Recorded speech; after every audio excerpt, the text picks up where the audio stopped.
আসসালামু আলাইকুম গাইজ, আপনারা সবাই কেমন আছেন? আজকে আমি চিকেন বিরিয়ানি রান্না করছি। চিকেন বিরিয়ানি রান্না করার জন্য সর্বপ্রথম আমি 1 কিলো একটা ফ্রেশ চিকেন নিয়ে নিছি। নিয়ে এখন চিকেনটাকে খুব ভালোভাবে সুন্দর করে চিকেনটাকে ধুয়ে নিছি। এক একটা পিস চিকেনে যাতে কোনো ময়লা না থাকে, এক একটা পিস ধুয়ে নিলে খুব ভালো হয়। অলরেডি আমার চিকেনটা এখন ধোয়া কমপ্লিট হয়ে গেছে। এখন চিকেনটাকে আমি ম্যারিনেশন করব। আমি এখানে ইউজ করতেছি শান চিকেন বিরিয়ানি মশলা। 1 কিলো চিকেনে আমি এই পুরো একটা মশলা ঢেলে দিব, পুরো 1 প্যাকেট মশলা দিয়ে দিব 1 কিলো চিকেনে। এখন মশলাটাকে আর চিকেনটাকে খুব ভালোভাবে মাখিয়ে নিচ্ছি। যখন মশলাটা চিকেনের সাথে খুব ভালোভাবে মেখে রেডি হয়ে যাবে, এই পর্যায়ে এসে আমি এখানে 1 কাপ টক দই দিয়ে দিচ্ছি। দইটা দিয়েও আমি খুব ভালোভাবে সুন্দর করে চিকেনটাকে একদম ভালোভাবে মাখিয়ে নিচ্ছি। যত ভালোভাবে মাখাইয়ে ম্যারিনেশন হবে তত খেতে খুব মজা হবে। এই পর্যায়ে এসে আমি চিকেনটাকে ফ্রিজে রেখে দেবো 1 ঘন্টার জন্য।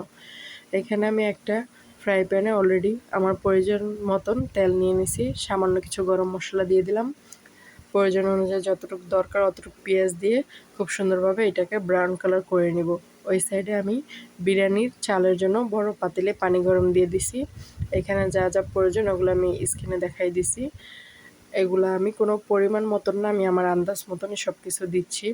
সব গরম মশলা দিয়ে লবণ আর তেল দিয়ে পানিটাকে ঢেকে রাখলাম। পানিটা এখন বয়েল হয়ে আসছে।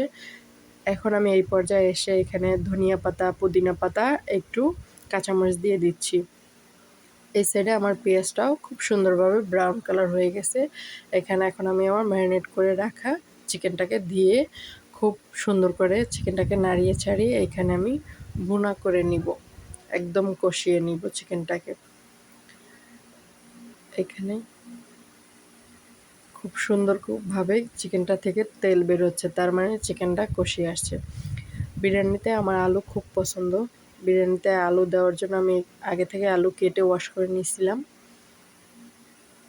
এখানে আমি এই গরম মশলাগুলো সবগুলো উঠিয়ে ফালাই দিচ্ছি। এগুলো খাইতে ভালো লাগে না বারবার আসলে, সেজন্য আমি এইভাবে ছাঁকনি দিয়ে এগুলো উঠাইয়া ফালাইয়া একদম পানিটা ফ্রেশ করে তারপরে গিয়ে এইটার ভিতরে আমি চাল দিয়ে দিই। এখানে আমি বাসমতি রাইস ইউজ করতেছি বিরিয়ানির জন্য। এই পর্যায়ে আমার চিকেন বিরিয়ানিটাও খুব ভালোভাবে কষানো হয়ে গেছে, একদম উপরে তেল চলে আসছে। আমি আগে থেকেই টমেটো চপ করে রেখেছিলাম। এখন এই পর্যায়ে এসে আমি টমেটোগুলো দিয়ে দেব। এখানে আর কোনো এক্সট্রা পানি ইউজ করতে হবে না। দইয়ের পানি আর টমেটোর পানি দিয়েই পুরো চিকেন রান্নাটা হয়ে যাবে। এখন আমি সুন্দর করে চিকেনটাকে 10 মিনিটের জন্য ঢেকে রেখে দেবো। এই সাইডে আমার বিরিয়ানির জন্য চাল হয়ে গেছে। বিরিয়ানির জন্য সব সময় চাল আপনি 80% রান্না করবেন, তাহলে আপনার বিরিয়ানিটা খুব ঝরঝরা, খুব সুন্দর হবে।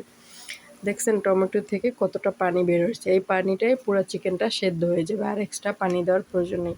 এখানে আমি একটু হলুদ, একটু মরিচ লাগিয়ে আলুটাকে ভেজে নিচ্ছি। এভাবে আলু ভাজাটা আমার পছন্দ।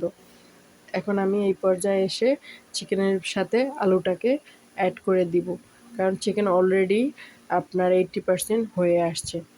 এখন আমি আলু আর চিকেনটাকে খুব সুন্দরভাবে মাখিয়ে রেখে দেব 5 মিনিটের জন্য।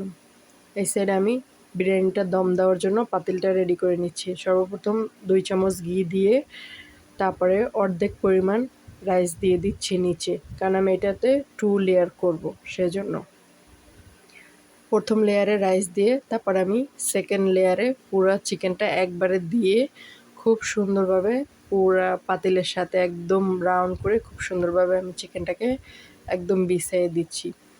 যখন পুরো বিছানো হয়ে যাবে এই পর্যায়ে এসে বাকি যে রাইসটা থাকবে ওইটাকে আমি খুব সুন্দরভাবে পাতিলে বিছিয়ে দিয়ে দিব।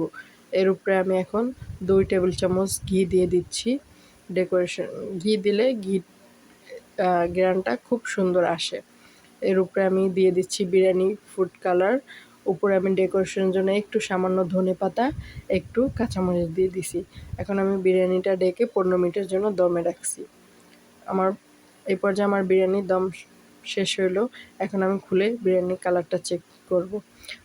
ওয়াও, মাশাআল্লাহ, খুব সুন্দর একটা কালার আসছে আমার বিরিয়ানির। আপনারা সবাই এভাবে একবার বিরিয়ানি রান্না করে দেখবেন। আমি বলতেছি এভাবে আপনারা একবার ট্রাই করবেন, খুব সুন্দর হবে এবং খেতেও খুব দারুণ হবে, কারণ বিরিয়ানিটা একদম জুড়া জুড়া হয়েছে। আপনারা চালটা 80% কুকিং করে তারপরে দম দিবেন, তারপরে বিরিয়ানিটা একদম জোড়া জোড়া খিলা খিলা হবে।